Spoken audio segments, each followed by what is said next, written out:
Germs, magandang araw sa inyong lahat. Share ko lang sa inyo ngayong araw yung project natin dito sa JR Motorworks. Ito, kakarating-rating lang nitong PCX 160 na version 2. Hindi ito yung road trip version pero almost the same lang naman yung proseso natin na ginagawa sa ganitong classic motor.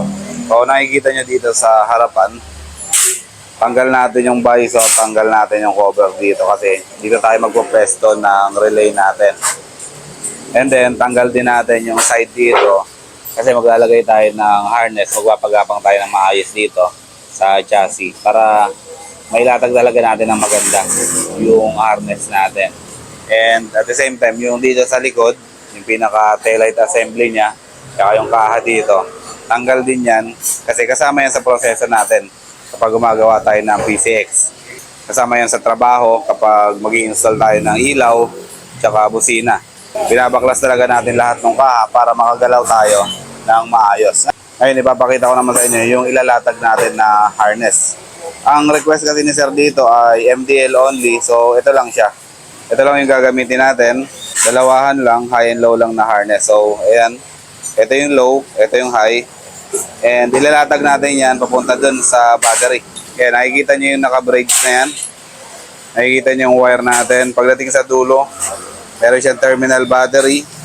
And then meron siyang mga colored terminal dyan. Yung isa, yung kulay pula para sa fuse box. Yung kulay green naman para yan sa fuse top natin. Okay? So, flex ko lang sa inyo yung wiring natin bago natin siya ilatag. Ayan yung pinaka-wiring natin. Sobrang linis niyan. Walang kalat kapag kinabit natin sa mga motor ninyo. Okay? Pagdating naman dito sa relay natin, ito yung mga relay na ginagamit natin. Heavy duty yan.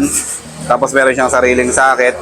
So, just in case magkaroon tayo ng problema, after siguro mga 2 years, 3 years, madali lang tayo magpalit ng ganitong classic relay kasi isusok-sok lang natin siya dito sa socket niya. Okay, sa mga switches naman natin, kung makikita nyo dito, kulay green. Ito yung sa passing natin. Parehas yung kulay green kasi wala namang polarity yung sa passing switch natin. Ito naman yung sa tri-switch natin, yung kulay pula, yan yung supply. Yung dilaw, yan yung low, and then yung blue, yan yung high. Pagdating naman dito, dito na natin i-connect yung ballaster nung Zenlo X1 natin. So, siya nga pala, Zenlo X1 yung kakabit natin dito.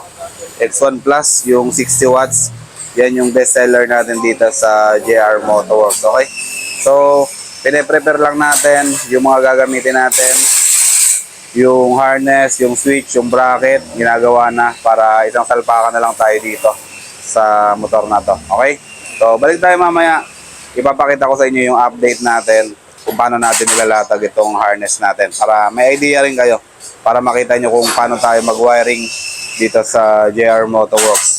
Dito pa lang, sa proseso pa lang natin, dito pa lang sa pagbabaklas, makikita nyo naman, hindi natin tinitipid yung trabaho natin.